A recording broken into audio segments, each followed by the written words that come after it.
Good morning সকলোলৈ। যিহেতু মই আছোঁ ডায়ুন অৰুণাচল প্ৰদেশত, এতিয়া ৰাতিপুৱা বাজিছে, ৰ'ব মই দেখুৱাই দিছোঁ। ৰাতিপুৱা বাজিছে 6টা। ৰাতিপুৱাৰ পৰিৱেশটো অলপ দেখুৱাই দিছোঁ মোৰ বেলকনিৰ পৰা। ৰাতিপুৱা সোনকালে উঠাৰ উদ্দেশ্য হ'ল ইয়াত দেওবাৰে বজাৰ বহে। খুব সোনকালে ৰাতিপুৱা 6টামান 5:30মান বজাৰ পৰা ষ্টাৰ্ট হৈ যায় বজাৰ বহা। মোৰ বেলকনিৰ পৰা দেখে বজাৰখন। সেই দূৰত মানুহৰ জুম বান্ধি আছে, সেয়াই বজাৰ। এতিয়া বজাৰলৈ বলকচোন মোৰ লগত বজাৰলৈ, আপোনালোকেও কি কি পায় তাত চাম।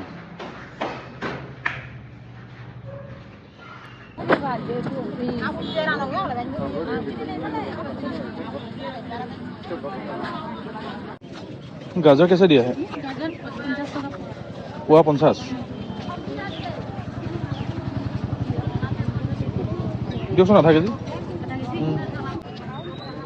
10 টকাৰ বাছ বেছি নহয় সেইটো। জানো খাই পোৱা নাই সেইটো কেনেকুৱা। হৈ যাব, এতিয়া ঢেৰ বজাৰ কৰিলোঁ। বেগটো বেছি গধুৰ হোৱাৰ কাৰণে তাত বেছি ভিডিঅ' কৰিব নোৱাৰিলোঁ। এতিয়া বস্তুবিলাক দেখুৱাওঁ কি কি আনিলোঁ। ৰঙালাও 2টা আনিছোঁ, এটাত 20 টকা। এয়া হৈছে কল 2 ডজনতকৈ বেছি আছে, দাম লৈছে 40 টকা। এয়া হৈছে লাওৰ দাম হৈছে 20 টকা।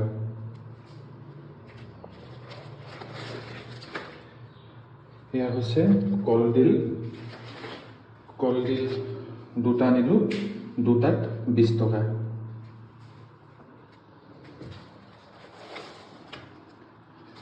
এয়া হৈছে কুমলীয়া বাঁহগাজ, দাম হৈছে 20 টকা। আৰু এয়া আনিছোঁ লাই শাক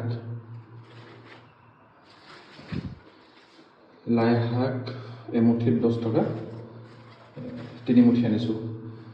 আৰু এয়া 10 টকা মুঠা, ইমান ডাঙৰ মুঠা, মান ধুনীয়া। আমাৰ অসমত 3 কিলোমান থাকিব নেকি।